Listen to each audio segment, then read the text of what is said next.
Ooh, hey guys, no bamboozle. Back here for an analysis of the Gambit iGame match starts in 10 hours. Looks like Babam is gonna cast this, gonna be a fun time. Don't really understand the hate he gets. And jumping straight in, I really like this feature for HLTV.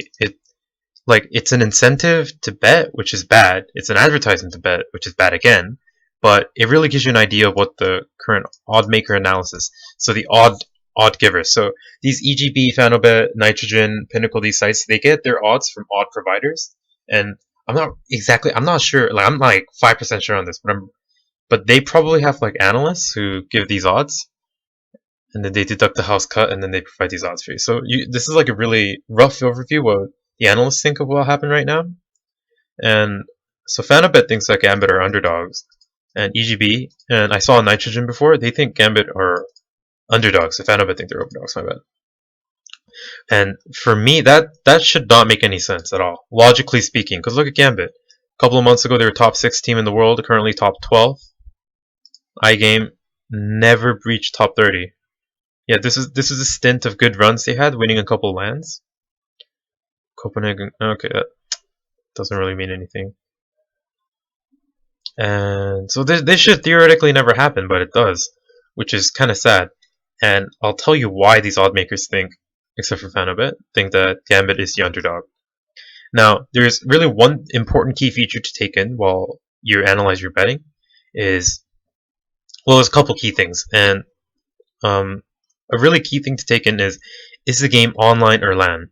Now, you might think this would only apply to LAN teams such as Gambit or Virtus Pro, which have terrible showings online, but then can go to LAN and have a decent showing, get out of group stages, playoffs, etc. But this applies for every single team. For example, for head-to-head, a couple of months ago, I was analyzing this Liquid and Cloud9 match, and I saw that Liquid was beating Cloud9 every time on LAN, and Cloud9 was beating Liquid every time online. So the head-to-head showed that Cloud9 won Liquid like 3 out of the past 5 times, and people thought it was going to be easy Cloud9 because it was a LAN tournament, but Liquid showed up on LAN.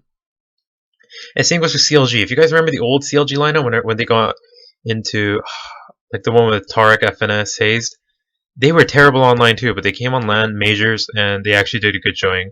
I think they got out of groups in one major. I can't believe it was like Cluj Napoca or something like that. Something before that. Anyways, getting back on task. Gambit versus iGame. So first thing to take into consideration is it online or LAN. Now the reason I say this is if you go to HLTV down here, all stats. Let's look at their stats right now because by looking at their stats, you can really see their form, which is the next very important key point. Now I recommend excuse me.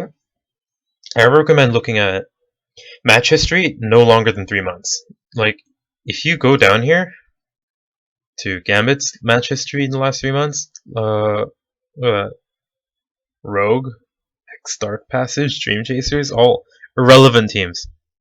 And also, we're gonna have to select online because this is an online qualifier for a LAN tournament with the smallest prize pool for those who don't get it. Now, look at iGame's online streak. Wow. Oh, they had some pretty impressive runs here and there. Alpha.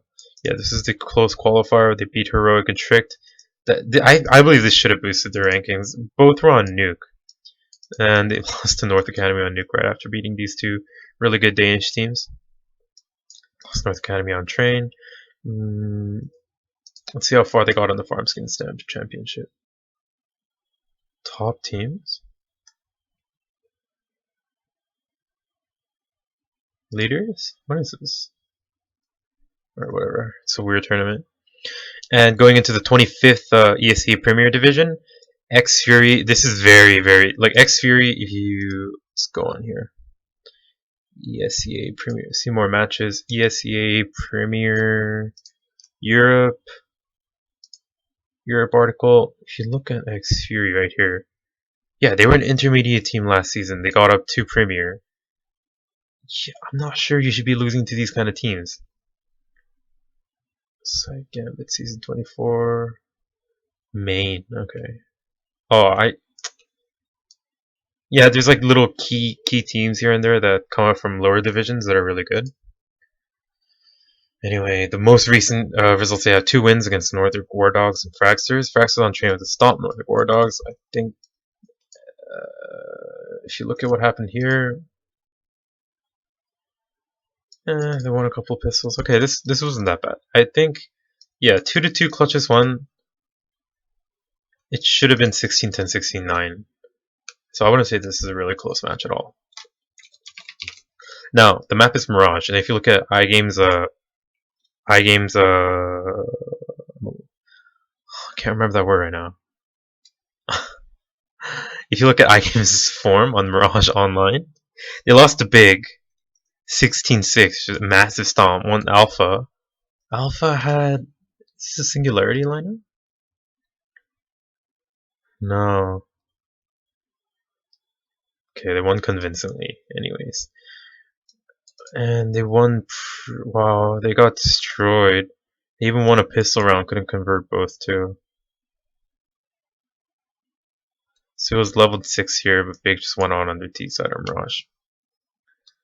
Now, Big is a really coordinated team, and looking at Gambit's games yesterday night against Fnatic Academy, they really don't have any coordination. I'm not really sure what they're trying to do. So Alpha, Mirage, me, myself, and I. Outlaws lost on Mirage.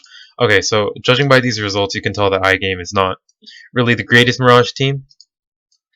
Look at their maps. How many times have we played Mirage? Mirage 50%. Okay, that's not that bad.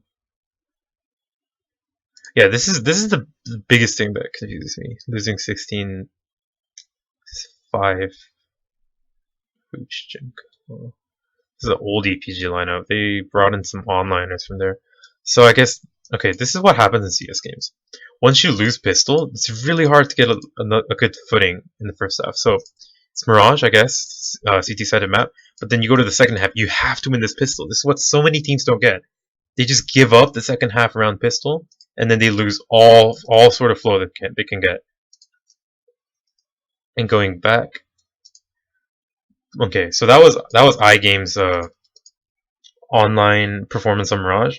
Decent, all right, decent for tier 4, not that great. So Gambit, technically a tier 1 team, should fucking defeat them, right? Wrong, because look at them, look at this shit. The season 24, look at their season 25 premier online results.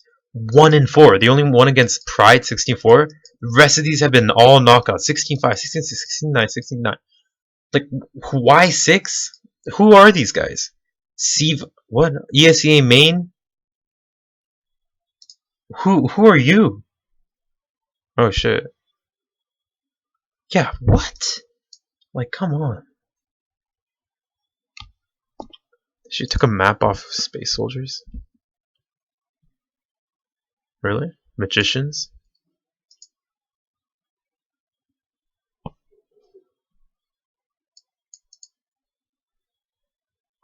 Esperanto. Oh. Oh yeah, this Zero guy's pretty good. But why 6? Gambit should not be losing to this team 16-9. And they probably lost both pistols too. Yeah, they lost both pistols. This is so bad. Let's look at the pistol win rate for Gambit and iGame. So Mirage right here, pistol win. Wait, what? They won 0 pistols on Mirage online past 3 months. It's fucking terrible. 50. Okay, wait, past 3 months. They haven't been to Atlanta, so I don't think this would change. Yeah. 45%, 9-1. It's big alpha. Now, when you get to tier 3, tier 2, tier 1 European teams, they all have pretty damn good aim. So pistol round can be playing a huge factor. So I don't know what the hell's going on with Gambit, but their online form has been terrible, and I totally agree with the fact that they should be underdogs. And my current forecast for this game is for iGame to win. Now, the last thing you should do when analyzing a bet is go to their Steam profiles. Is Zeus' Steam profile? If you go to Gambit, and I already had the iGame Steam profiles open. Oh, is this linked to their Steam profiles? Oh, that's Twitter. So if you go to Saw, I don't know who that is. This is a member. Twista. That's Zen, Juho. You know, okay, fine. You look at these guys and look at their hours. 60 hours in the past 3 weeks, pretty good. 57, okay, pretty good. 55, pretty good. 55, pretty good. 58, pretty good. So this is very consistent, right? They've probably practiced together a couple of times here and there. Now look at, yeah, oh my gosh, look at all these. Zeus, Hobbit, Doja. That's Hooch, right? Yeah. This is a Dren. I'm just gonna look at 4 of them. God. 50, 60 hours, 50 hours, 52 hours, and look at fucking Zeus. 125 hours. Like, what are you doing? Are you just like pugging alone? It's pretty inconsistent on the Gambit side. And judging by the fact that their pistol round win percentage out of 4 times, that's 0%. And they're also pretty bad. Gambit not looking so hot. I go, wow, look at that. That's just uneven. Mirage should be a CT set at a fair. So after analyzing the game, this is my recommendation for you guys to bet. It's going to be my bet as well. If I can just get the lines open, I don't know why this is not loading. Hello. Here we go. CSGO. Gambit Gaming.